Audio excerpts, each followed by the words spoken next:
हिंदी की तैयारी के लिए चैनल को सब्सक्राइब करें और नई वीडियोज़ की जानकारी भी आपको मिलती रहे, इसके लिए घंटी भी दबाएं।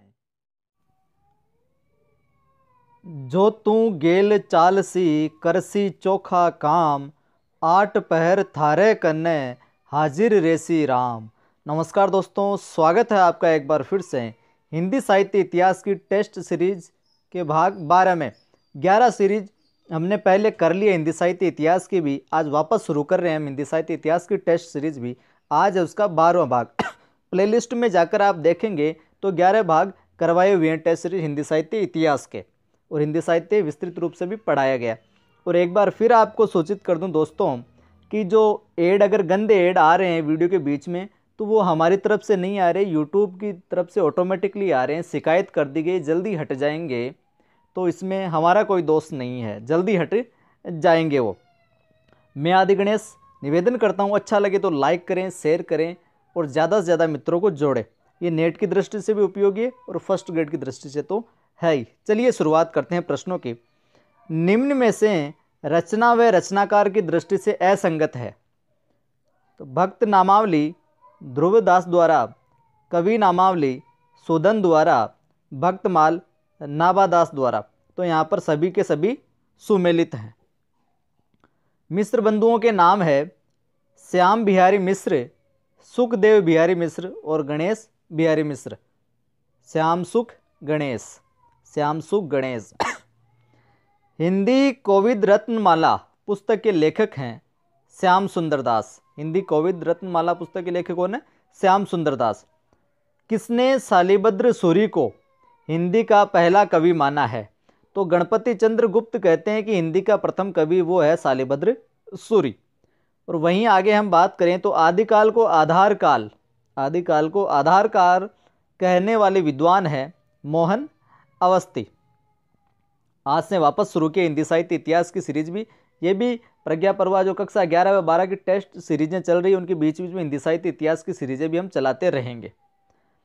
भक्ति शब्द का उल्लेख सर्वप्रथम किस उपनिषद में प्राप्त होता है? तो ये भक्ति शब्द जो है सर्वप्रथम श्वेता श्वेतर उपनिषद के अंदर प्राप्त होता है। श्वेता श्वेतर। भक्ति साहित्य को अरबों की देन मानने वाले विद्वान हैं डॉक्टर ताराचंद कहते हैं कि भक्ति जो साहित्य वो अरबों की देन है। वारकरी संप्रदाय के प्रथम उन्नायक संत है तो वो है संत ज्ञानदेव। ब्रह्म सत्य जगत मिथ्या, ब्रह्म सत्य जगत मिथ्या सूत्र किस दर्शन या वाद से संबंधित है? तो ये जो सूत्र है ब्रह्म सत्य जगत मिथ्या, ये अद्वैतवाद से संबंधित है। किस रचना में वर्णमाला के प्रत्येक वर्ण को लेकर सूफी मत के सिद्धांतों का वर्णन किया गया है? तो अखरावट वह रचना है जिसके अंदर वर्णमाला के प्रत्येक वर्ण को लेकर सूफी मत के जो सिद्धांत उनका वर्णन किया गया है। एक हताश हिंदू जाति की मनोवृत्ति का परिणाम भक्ति है, यह कथन किसका है? आचार्य रामचंद्र शुक्ल का। सूरदास जी का वात्सल्य रस, सूरदास जी को वात्सल्य रस सम्राट किसने कहा? आचार्य रामचंद्र शुक्ल ने कहा था। जुगलमान चरित्र के रचनाकार हैं, जुगलमान चरित्र है इसके रचनाकार हैं कृष्णदास। अष्ट सखाओं में अधिकारी के नाम से कौन प्रसिद्ध थे? कृष्णदास। कौन थे? कृष्णदास। रचनाकार और रचना की दृष्टि से असुमेलित विकल्प है, तो यहाँ पर सभी सुमेलित करके लिखे हुए हैं। युगल शतक श्री भट्ट द्वारा कृत है, वृंदावन शतक भगवत मुदित द्वारा कृत है, उद्धव शतक रत्नाकर कवि द्वारा कृत है। नाथ पंथ एवं संत मत के बीच की कड़ी का काम करने वाला संप्रदाय है तो वो है निरंजनी संप्रदाय। तुलसीदास मुगल काल के सबसे बड़े आदमी थे, यह कथन किसका है? तो विसेंट स्मिथ का यह कथन है। विसेंट स्मिथ कहते हैं कि जो तुलसीदास है वो मुगल काल के सबसे बड़े आदमी है। बैनी माधव दास के अनुसार तुलसी की सर्वप्रथम रचना है गीतावली।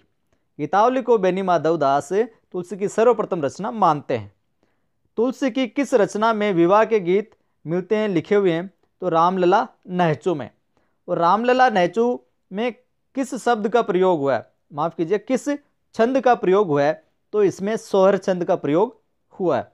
तो शुक्रिया दोस्तों, साहित्य इतिहास की टेस्ट सीरीज में ये थे कुछ विशेष प्रश्न। अच्छा लगे तो लाइक करें, कमेंट करें और ज़्यादा से ज़्यादा मित्रों को जोड़ें।